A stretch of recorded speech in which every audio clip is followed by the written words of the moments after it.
26 जनवरी 1950 को कौन सा दिन था?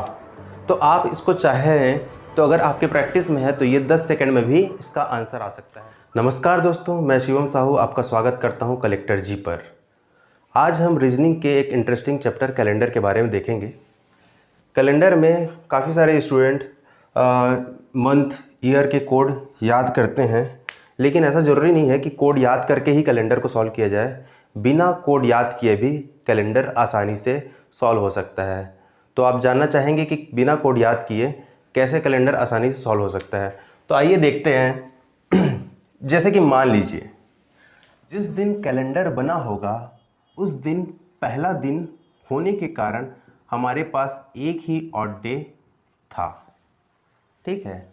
जैसे दूसरा दिन आया तो दूसरे दिन हमारे पास 2 ऑड डे हो गए। इसी प्रकार हम जब 7वें दिन में आते हैं तो 7वें दिन हमारे पास 0 ऑड डे होते हैं। 0 ऑड डे क्यों होते हैं? यहाँ 1 ऑड डे, यहाँ 2 ऑड डे, यहाँ पर 0 ऑड डे। 0 ऑड डे इसलिए होता है क्योंकि 7वें दिन के बाद जो 8वां दिन होता है वहाँ दिन रिपीट होता है। यदि पहला दिन हमारा सोमवार है तो 8वां दिन भी क्या होगा? सोमवार ही होगा, ठीक है। सोमवार, मंगलवार, बुधवार, गुरुवार, शुक्रवार, शनिवार और रविवार 7 दिन होते हैं, तो 8वां दिन फिर से हमारे पास क्या हो जाएगा? सोमवार हो जाएगा, यदि पहला दिन सोमवार है तो। इसी प्रकार हर 7 दिन बाद दिन जब रिपीट होता है तो ऑड डे समाप्त हो जाते हैं और नया ऑड डे हमारे पास आ जाता है, ठीक है। यहां तक तो बात आपको क्लियर हो गई होगी। आगे देखते हैं। इसी प्रकार जब हम कैलेंडर की शुरुआत हुई जब से, तब से लेकर 100 वर्ष तक अगर हम ऑड डे कैलकुलेट करें तो कुल ऑड डे हो जाते हैं 5 ऑड डे निकल कर आते हैं। इसी प्रकार 100 में अगर हम 400 जोड़ दें मतलब कि 500 साल में कितने ऑड डे होंगे? तो वहां भी 5 ऑड डे आ जाते हैं, ठीक है। 100 में 400 जोड़ने पर 5 ऑड डे आ रहे हैं। इसका मतलब यह है कि इन 400 सालों में ऑड डे बिल्कुल भी चेंज नहीं हुए हैं, दिन बिल्कुल भी चेंज नहीं हुए हैं। इसलिए 400 सालों में दिन चेंज नहीं होते, इसलिए क्या होता है? सेम ऑड डे आते हैं, ठीक है। 100 हो गया। इसी प्रकार 200 साल में, यदि 200 साल हैं तो 200 साल में 3 ऑड डे होंगे। 300 साल में 1 ऑड डे होगा और 400 साल में 0 ऑड डे होंगे। जैसा कि हम यहां देखें 400 साल में 0 ऑड डे होते हैं, इसीलिए 100 में जब हम 400 ऐड किए तो 500 साल में भी 5 ऑड डे होंगे।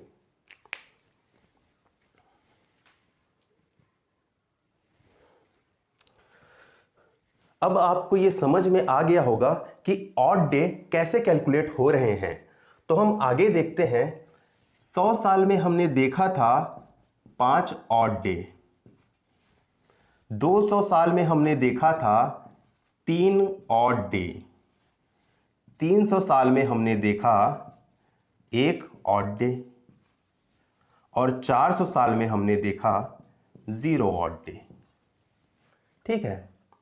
इसी प्रकार अगर हम 100 में 400 प्लस करते जाएं तो जो भी साल आएगा उसमें 5 ऑड डे ही होंगे। इसी क्रम में हम देखते हैं कि 1700 में भी 5 ऑड डे होंगे।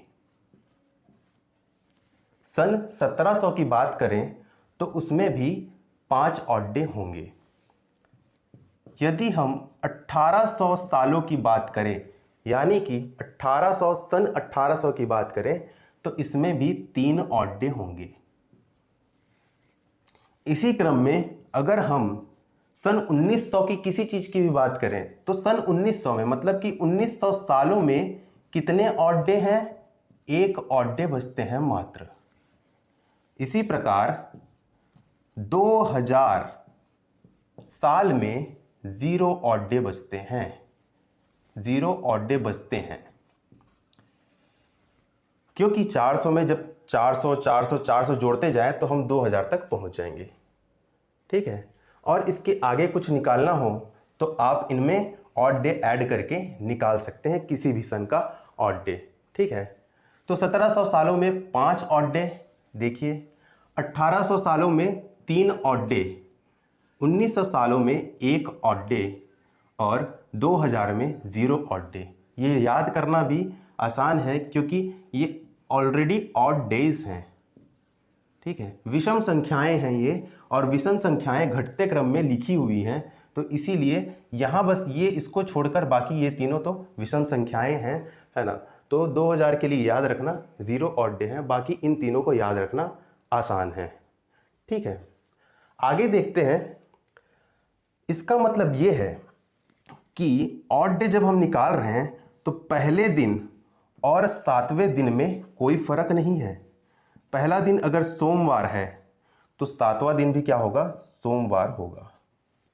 ठीक है, चलिए देखते हैं। अगर हम दिनों को काउंट करें, ठीक है, तो दिनों को काउंट करें हम लोग तो ऑड डे निकालना है, जैसे कि 40 दिन हमारे पास बचते हैं। ठीक है, किसी एक डेट से लेकर दूसरे डेट तक जाने में हमारे पास 40 दिन बचते हैं, तो उसको हम 7 से डिवाइड कर दें। क्यों?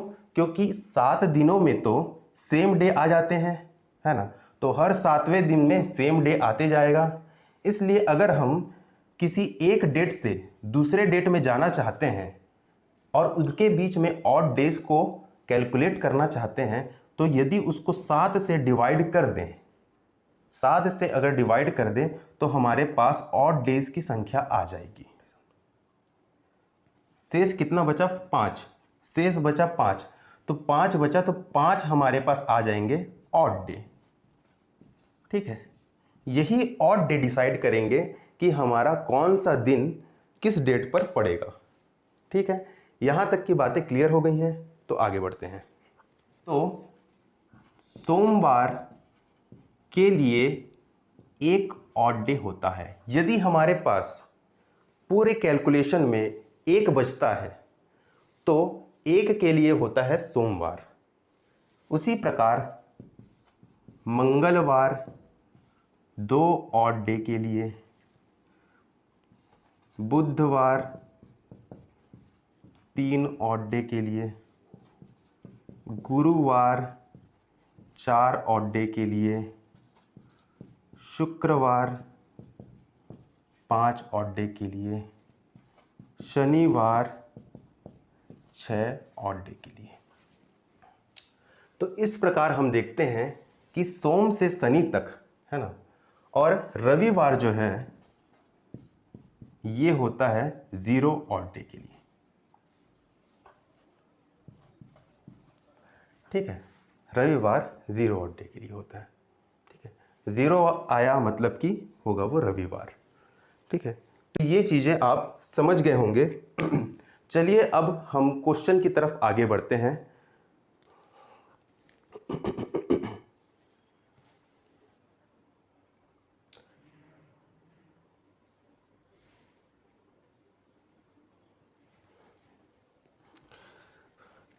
तो यहां तक आपको समझ में आ चुका होगा। अब देखते हैं हम लीप ईयर कैसे निकालते हैं। अगर कोई भी सन, जैसे कि मान लिया जाए 2020 यदि 4 से पूर्णतः डिवाइड हो तो यह एक लीप ईयर होगा। जैसे कि ये पूर्णतः डिवाइड हो जा रहा है, तो ये क्या हो गया? एक लीप ईयर हो गया। ठीक है, लेकिन हमें पूरी तरह इसको डिवाइड करने की आवश्यकता नहीं है। लास्ट के 2 अंक को यदि हम डिवाइड करके देखें और वो लास्ट का 2 अंक 4 से डिवाइड होता है तो वह लीप ईयर हो जाएगा। इसे आप ध्यान से देखिएगा। जैसे कि हमने सन 1900 कहो या फिर 1900 साल कहें, इसमें हमने देखा कि एक ऑड डे होते हैं, ठीक है। लेकिन इसके आगे 1900 हो सकता है 75 हो, 1976 या फिर कुछ भी हो सकता है। तो इस 75 सालों में और ये 76 सालों में कितने ऑड डे होते हैं, ये कैसे हम फाइंड करें, ये मैं अभी आपको बताने जा रहा हूं। तो इन 75 सालों में कितने ऑड डे होंगे, ये कैसे हम फाइंड करें, ठीक है। इसके पहले आपको बता देता हूं मैं कि लीप ईयर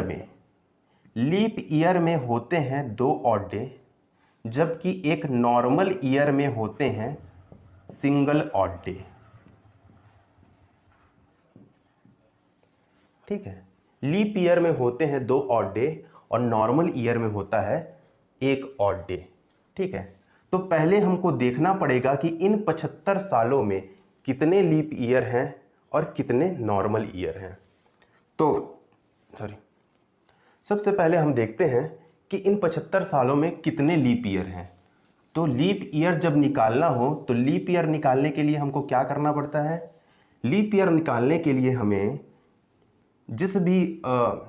लीप ईयर निकालने के लिए हमें इस नंबर को 4 से डिवाइड करना पड़ेगा। ये 75 साल है ना, और हर 4 साल में क्या होता है, लीप ईयर आता है। इसलिए अगर इस अंक को हम 4 से विभाजित करते हैं तो हमारे पास क्या आ जाएगा, लीप ईयर की संख्या। अब देखते हैं, 4 एकम 4, 3 बचा, 4 चौक 16, 4 पंच 20, 4 छक 24, 4 7 28, 4 8 32, 4 8 32। तो ये हो गया 18। तो 4 से हमने डिवाइड किया तो ये मैक्सिमम कितने बार जाएगा, 18 बार जाएगा। मैक्सिमम कितने बार जाएगा, ठीक है ना। जो शेष बचेगा उसको नहीं करना है काउंट, ठीक है। तो मैक्सिमम कितने बार डिवाइड होगा, हम देखते हैं 18 बार ये डिवाइड हो रहा है। मतलब कि यहां होंगे 18 लीप ईयर। क्लियर है, 18 लीप ईयर होंगे। मतलब कि 18 इंटू 2 कर दें, क्योंकि एक लीप ईयर में तो 2 ऑड डे होते हैं। तो 18 इंटू हम लोग अगर 2 करते हैं तो ये हो जाता है 18 दूनी 36, ठीक है। इसके बाद हम देखते हैं, ये तो हो गए हमारे लीप ईयर के ऑड डेज, ठीक। इसके बाद हम देखते हैं कि अब 18 तो लीप ईयर निकल गए, अब इस 75 में कितने नॉर्मल डे बचे हैं ये हम देखते हैं। तो इस 75 में हम माइनस कर देंगे जब 18 को, तो हमारे पास आ जाएगा नॉर्मल ईयर। तो 75 में 18 को माइनस करने पर होते हैं 57, ठीक है। तो 57 जो हो गए हमारे क्या हो गए, नॉर्मल ईयर हो गए। 57 हमारे क्या हो गए, नॉर्मल ईयर हो गए, ठीक है। 57 हो गए हमारे नॉर्मल ईयर। और नॉर्मल ईयर में कितने ऑड डे होते हैं, 1 ऑड डे होते हैं। तो 1 से इंटू करो या फिर ऐसे ही रहने दो, तो ये हो जाएगा 57 का 57। मतलब कि हमारे पास यहाँ आ गए 57 ऑड डे, यहाँ पर आ गए 36 ऑड डे, ठीक है। अब आप बोलेंगे सर कि आपने तो बताया था ऑड डे 1 से 6 तक होंगे और साथ में 0 होगा, लेकिन यहाँ पर 57 और 36 है। कोई बात नहीं, इन्हें आप 7 से डिवाइड करेंगे तो जितने भी ऑड डे बचेंगे, है ना, वो हमारे रियल ऑड डे होंगे। तो आप इनको 7 से डिवाइड करिए। 7 से जब हम 36 को 7 से डिवाइड करने पर शेष बचता है 1, शेष बचता है 1, ठीक है। शेष बचता है, यही हमारा क्या होगा, ऑड डे होगा। शेष जो बचे वो ऑड डे होता है। और यहाँ जब हम 4 से डिवाइड कर रहे थे तो जो मैक्सिमम नंबर था जिससे यह डिवाइड हो रहा था वो लीप ईयर है, ठीक है। यहाँ तक बातें क्लियर हो गई होंगी।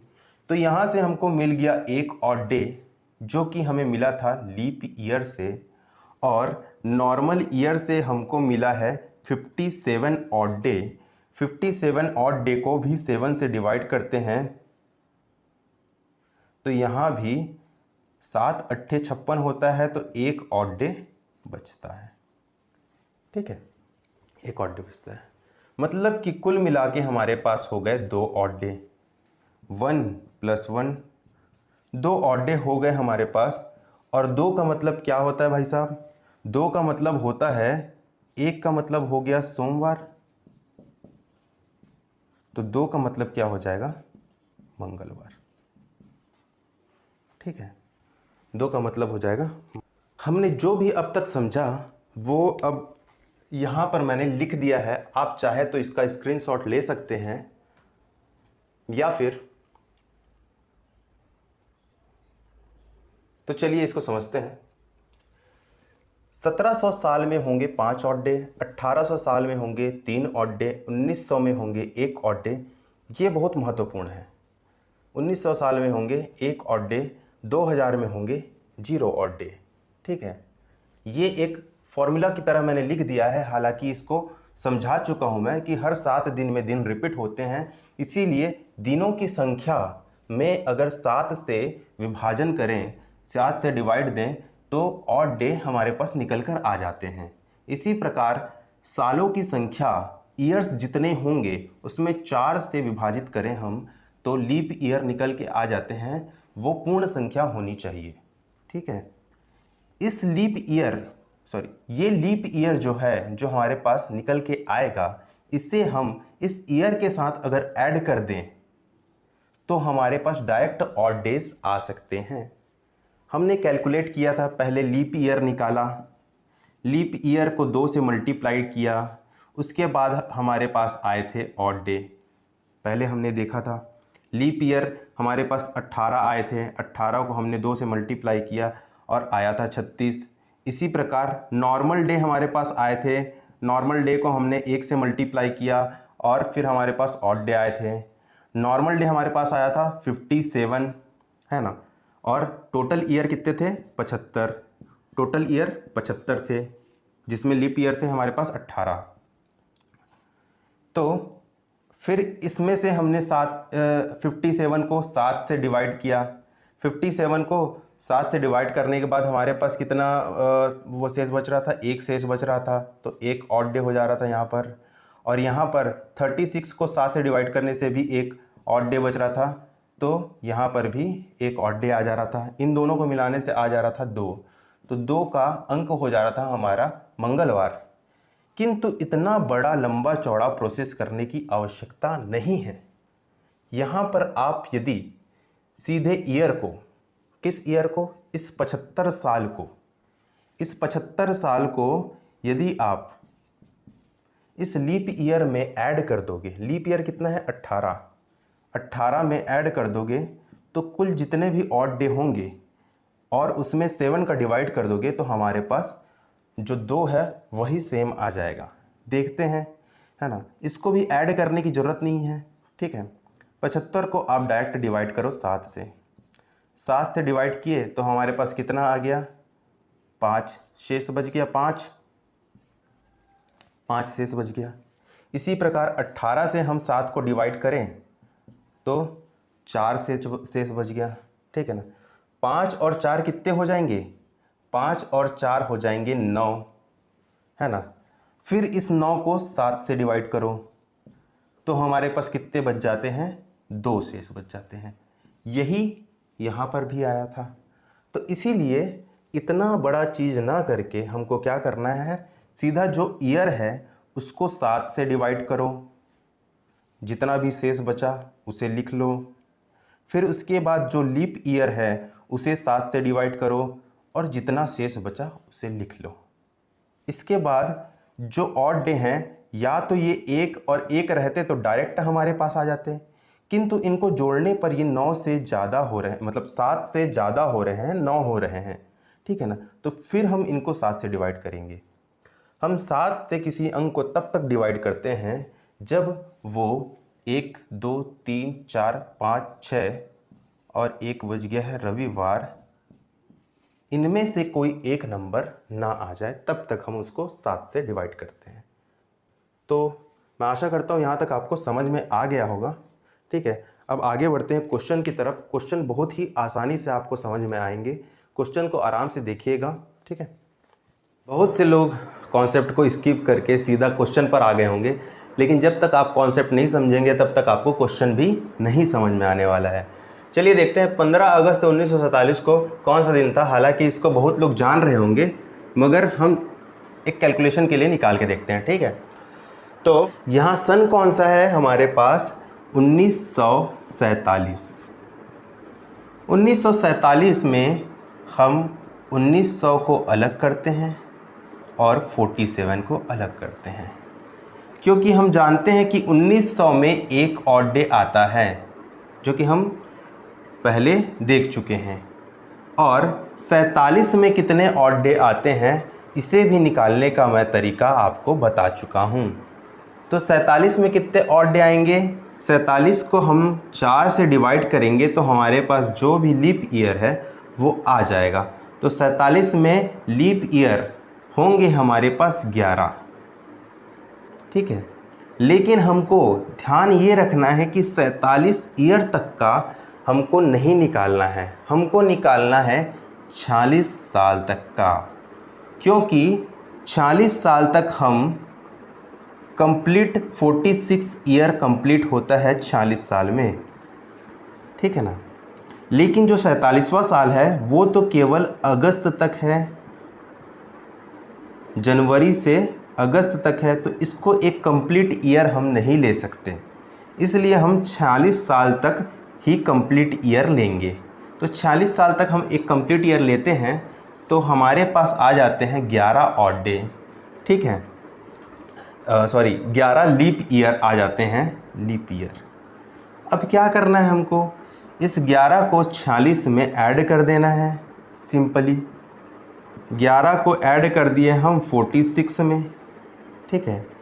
और इसको ऐड करने के बाद आप 7 से डिवाइड करें या यहीं 7 से डिवाइड कर दें, दोनों ही चल जाएगा। हम ऐड करके डिवाइड कर देते हैं एक बार। तो ऐड करके डिवाइड करने पर पहले ऐड करते हैं तो क्या आ जाएगा, 7 और ये आ जाएगा 5, 57 आ गया। तो 57 को अगर 7 से डिवाइड करते हैं तो आ जाता है एक ऑड डे, ठीक है। यहाँ हमारे पास आ गया एक ऑड डे। और 1900 तक जब हम आए थे तो हमारे पास आ गया था एक ऑड डे, ठीक है। अब इसके बाद बस हमको दिन में आगे बढ़ते जाना है और ऑड डे निकालते चले जाना है और आपका दिन आ जाएगा, ठीक है। इसके बाद हम तो पहुंच गए हैं 1946 तक, क्योंकि 46 साल का भी हमने निकाल लिया। अब तीसरा स्टेप हमारे पास आता है, थर्ड स्टेप हमारे पास आता है, वो है जनवरी से लेकर अगस्त 47 तक जाना, 1947 तक जाना, ठीक है। तो हम देखते हैं ये जनवरी, फरवरी, मार्च, अप्रैल, मई, जून, जुलाई, अगस्त, ठीक है। यहाँ तक हमको पहुँचना है, जून और ये हो गया मई, ठीक। तो हम देखते हैं कि जनवरी में होते हैं 31 दिन। अगर हम 31 को 7 से डिवाइड करें, अगर हम 31 को 7 से डिवाइड करें तो हमारे पास बचता है 3, ठीक है, 3 बचता है। इसलिए जो भी महीना 31 दिन का होता है उसमें होते हैं 3 ऑड डे। फरवरी 28 का महीना होता है, इसीलिए 0 ऑड डे। यदि फरवरी 29 का होता, 1947 अगर लीप ईयर होता तो फरवरी जो है 29 का महीना हो जाता। और फरवरी जब 29 का महीना होता तो 29 को जब 7 से हम डिवाइड करते तो 29 को 7 से डिवाइड करने पर हमारे पास एक ऑड डे बच जाता। लेकिन यहाँ पर 1947 लीप ईयर नहीं है। अब 1947 लीप ईयर नहीं है, ये कैसे पता चला हमें?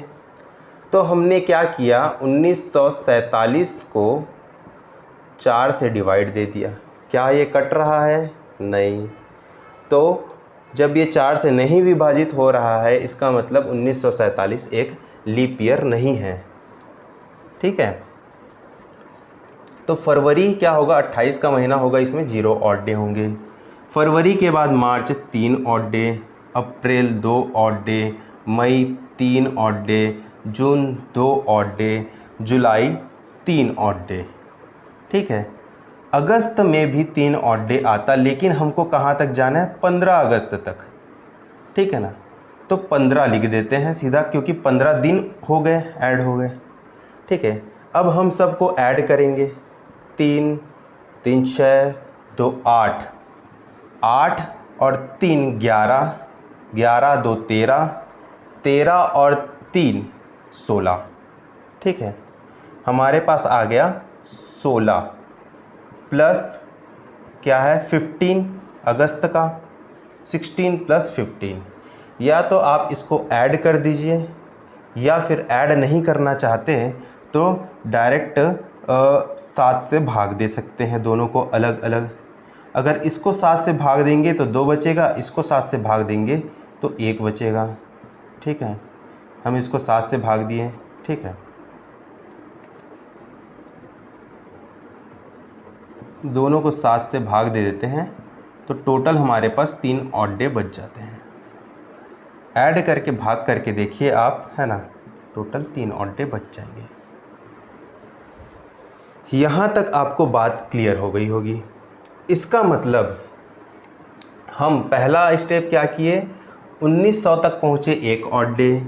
सेकेंड स्टेप 46 ईयर के लिए हमने ऑड डे निकाला तो हमारे पास आया 1 ऑड डे। फिर उसके बाद हम 1947 के सन 47 में, 1947 के ईयर 47 में हम लोग जाने के लिए जनवरी से 15 अगस्त तक पहुँचे ऑड डे निकालते हुए, तो हमारे पास कुल ऑड डे मिल गए 3 ऑड डे यहाँ पर आ गए। अब इन ऑड डेज को जब हम ऐड करते हैं तो कितना हो जाता है, 1 + 1 + 3, टोटल हो जाता 5। 5 मतलब मैं आपको बता चुका हूँ, 5 मतलब होता है सोमवार, मंगलवार, बुधवार, गुरुवार, शुक्रवार।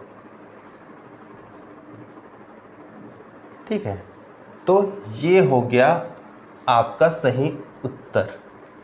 तो इस प्रकार से आप निकाल सकते हैं किसी भी डेट का, आपके बर्थडे या फिर अपने फ्रेंड के बर्थडे का दिन। ठीक है,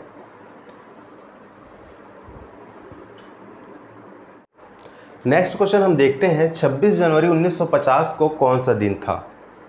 तो आप चाहें तो इसको 10 सेकंड में भी निकाल सकते हैं, प्रोसेस बहुत लंबा लगता है, लेकिन जब आपके प्रैक्टिस में आ जाएगा तो ये आप 10 से 15 सेकंड में भी निकाल सकते हैं। जैसे कि मैं एक बार कोशिश करता हूँ निकालने की।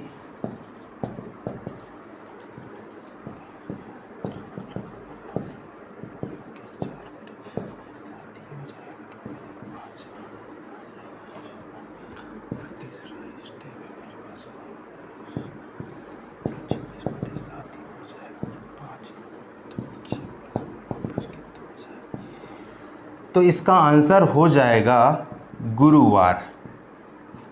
ठीक है, 26 जनवरी 1950 को कौन सा वार था, तो गुरुवार था। तो देखिए मैं कैसे निकाला, 3 स्टेप में काम होता है। तो पहला स्टेप हमको पता है कि सन 1900 है, तो 1900 का तो हमको पता है एक ही ऑड डे आते हैं 1900 में। उसके बाद हम देखते हैं 1950 है, ठीक है ना, तो 50वें साल को तो हमको अलग करना है, हमको तो जाना है 49 साल तक। तो मैंने यहाँ पर पहले लिख दिया 49 को 4 से मैंने डिवाइड किया, ठीक है, तो आया 12। ठीक है, अब इस 49 + 12 को मैंने 7 से डिवाइड किया, 49 + 12 को मैंने 7 से डिवाइड किया, तो ये 49 तो पूरी तरह 7 से डिवाइड हो जा रहा है ना, तो इसमें कोई भी शेष दिन नहीं बच रहे हैं। लेकिन 12 को जब हम 7 से डिवाइड करेंगे तो शेष बचता है 5। तो यहाँ पर हमारे पास हो गया 5 ऑड डे, यहाँ पर 1 ऑड डे, यहाँ पर 5 ऑड डे। ठीक है, अब हम चलते हैं 26 जनवरी तक। जनवरी तक हमको जाना है, इस जनवरी के पहले कोई भी महीना नहीं आता, इसलिए थोड़ा और जल्दी हुआ ये। ठीक है ना। तो हम सीधा 26 लिख देते हैं, 26 को 7 से डिवाइड करते हैं, 26 को 7 से डिवाइड करने पर शेष बचता है 5, ठीक है। तो यहाँ पर हमारे पास आ गया 5 ऑड डे, यहाँ पर आ गया 5 ऑड डे, 5 5 10, और यहाँ पर था पहले से 1 ऑड डे, 1 ऑड डे।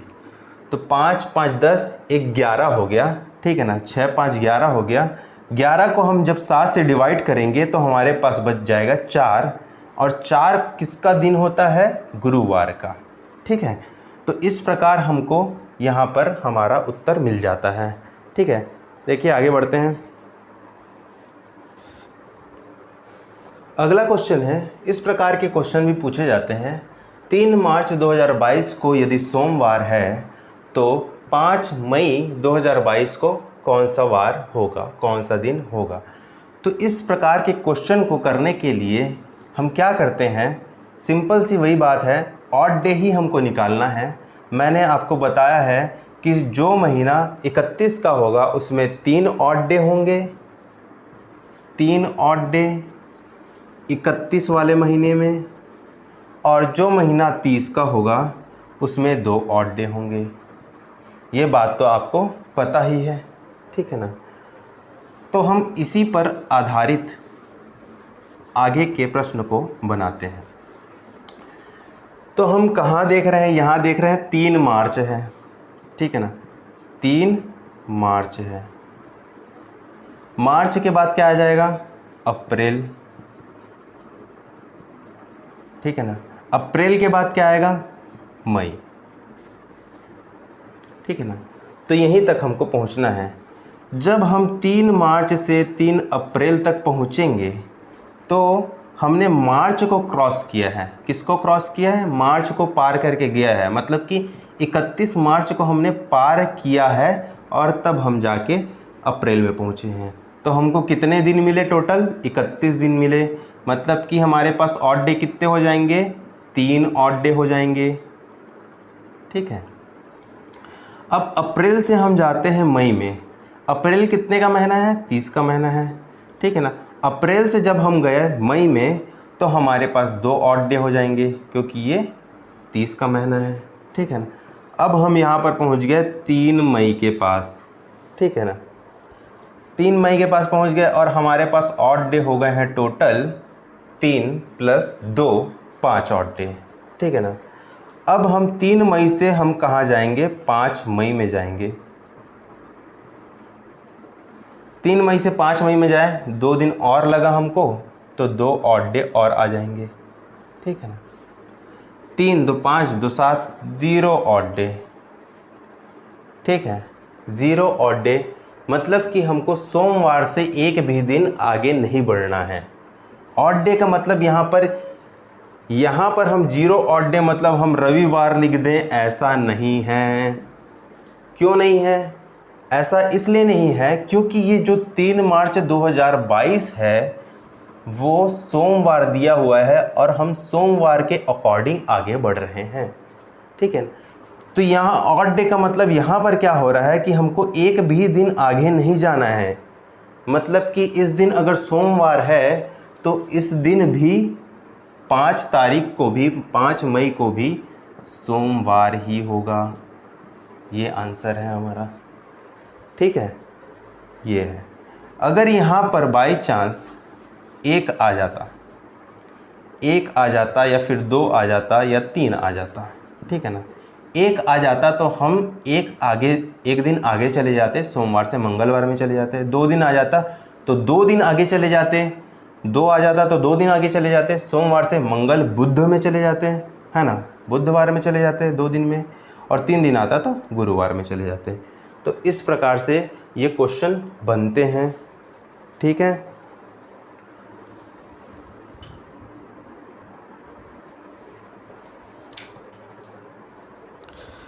अब देखते हैं अगला क्वेश्चन। इस क्वेश्चन में हम देखते हैं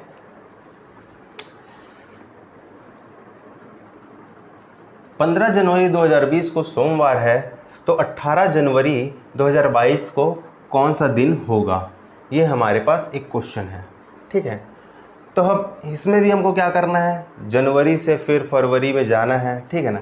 लेकिन यहाँ 2020 लिखा है, यहाँ 2022 लिखा है, इतना लंबा चौड़ा हम कैसे बनाएंगे सर, है ना।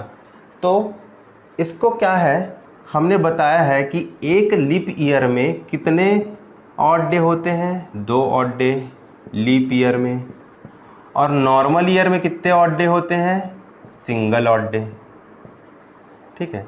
एक लीप ईयर में 2 ऑड डे होते हैं और नॉर्मल ईयर में कितने ऑड डे होते हैं, सिंगल ऑड डे होते हैं, ठीक है ना।